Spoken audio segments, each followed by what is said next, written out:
worlds, vivid prints, anything to combat the black boredom of space.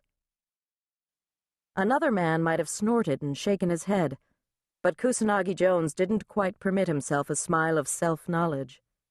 He was trying to distract himself, because the liquor wasn't helping anymore. And in addition to his other qualities, Vincent was also almost pathologically punctual. He should be along any tick, and in fact, a shadow now moved across Kusanagi Jones' fisheye sensor, accompanied by the rasp of shoes on carpet. Michelangelo. Kusanagi Jones finished his drink, set the glass in the dispensal, and turned. No, Vincent hadn't changed.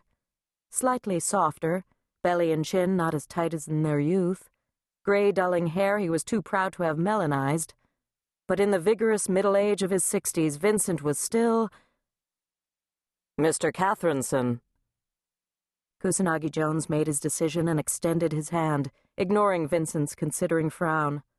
Not a gesture one made to a business associate. Through the resistance of their wardrobes, fingers brushed, hands clasped. Vincent hadn't changed his program either. They could still touch. Kusanagi Jones had thought he was ready. But if he hadn't known, he would have thought he'd been jabbed, nano-infected. He'd have snatched his hand back and checked his readout, hoping his docs could improvise a counteragent. But it was just chemistry. The reason they'd been separated. The reason they were here, together again, on a starship making port in orbit around a renegade world. Old times, Kusanagi Jones thought. Vincent arched an eyebrow in silent agreement, as if they'd never parted. Kill or be killed, Vincent said. Next best thing to a mantra. Kusanagi Jones squeezed his fingers and let their hands fall apart, but it didn't sever the connection. It was too practiced, too reflexive.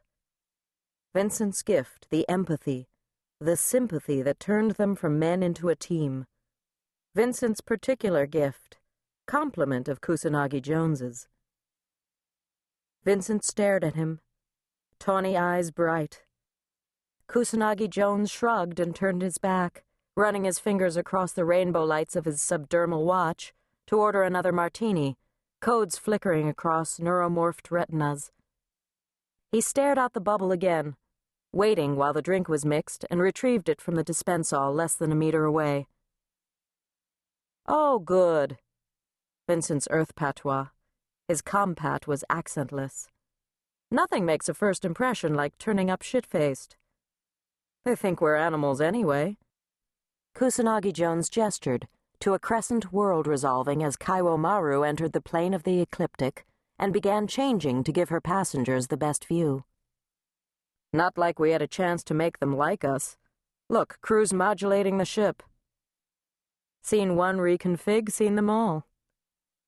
Nevertheless, Vincent came up to him and they waited, silent, while Kaiwo Maru reworked from a compact shape, optimized for travel, to something spidery and elegant, designed to dock with the station and transfer cargo, alive and material, as efficiently as possible. Behold, Vincent teased, new Amazonia. Kusanagi Jones took a sip of his martini, rolling the welcome rawness over his tongue. Stupid name for a planet. He didn't mind when Vincent didn't answer. Bravado aside, Michelangelo did stop drinking with the one in his hand, and Vincent pretended not to notice that he checked his watch and adjusted his blood chemistry. Meanwhile, Kaiwo Maru docked without a shiver. Vincent didn't even have to put his hand out to steady himself.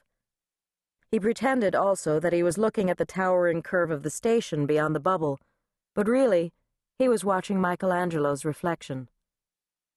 There had been times in the last decade and a half when Vincent had been convinced he'd never exactly remember that face. And there had been times when he'd been just as convinced he'd never get it out of his head. That he could feel Michelangelo standing beside him, glowering as he was glowering now.